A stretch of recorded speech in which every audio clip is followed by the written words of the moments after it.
पार्वती जी नंदी के पास बैठकर शिव की चर्चा करती हैं। इसलिए निवेदन है,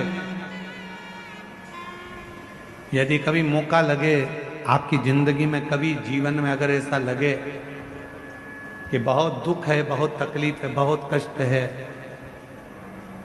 एक बेलपत्र अपने हाथ में रखो, उल्टे हाथ में, सीधे हाथ से उस बेलपत्र पर अपना हाथ रखिए, नंदीश्वर महादेव का स्मरण करिए, 7 बार श्री शिवाय नमस्तुभ्यम कहिए। फिर उस बेलपत्र को सीधे हाथ में रहकर, जो नंदी शिवजी के मंदिर में है, दोनों सींग है, उस सींग शिवलिंग का स्मरण कर कर बेलपत्र को चढ़ा दो। इस टंडी का भाग पूंछ की ओर होना चाहिए, पत्ते का भाग मुख की ओर हो, और उस बेलपत्र को बाबा के चढ़ाकर, कितना भी दुख हो जिंदगी में, कितना भी कष्ट हो, नंदीश्वर महादेव का जब स्मरण आप करने लगते हो तो धीरे धीरे वो दुख कटना प्रारंभ हो जाता है, शिव हाथ पकड़ना प्रारंभ हो जाता है। नंदीश्वर शिव ओघड़ना नहीं। और जो जैसी 17 साल के बाद बच्चा हुआ है, एक बार जोरदार ताली बजाकर स्वागत।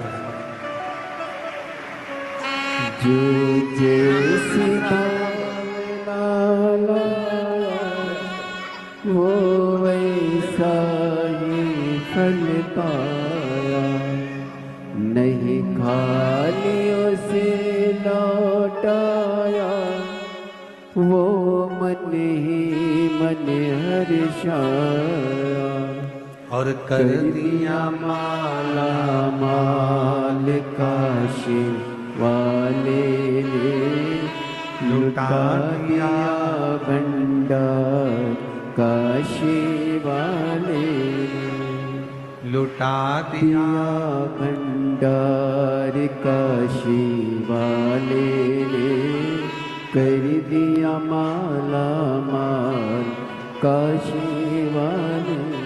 शिव कथा कर रही है, भगवान शंकर का पवित्र चरित्र कर रहा है। पार्वती मैया यदि शिव को प्राप्त करी हैं, भगवान शंकर को प्राप्त करी हैं, तो नंदी की ही कृपा हुई, नंदीश्वर। कहते हैं पार्वती मैया जब छोटी अवस्था में, बाल्य अवस्था में थी, तभी से शिव की आराधना में लगी रहती। कई बार भगवान शंकर वृषभ का रूप लेकर आते हैं और वृषभ का रूप रखकर आकर मां जगतजननी जगदम्बा पार्वती से बहुत उनके मन की बातों को श्रवण करते, बहुत ऐसी मां जगतजननी। बोला नंदीश्वर महादेव की जय। नंदीश्वर। और कहते हैं कि बाल्यावस्था में एक बार मां जगतजननी जगदम्बा मां पार्वती मैया, मां जगतजननी जगदम्बा मां पार्वती जी एक बार बाल्यावस्था में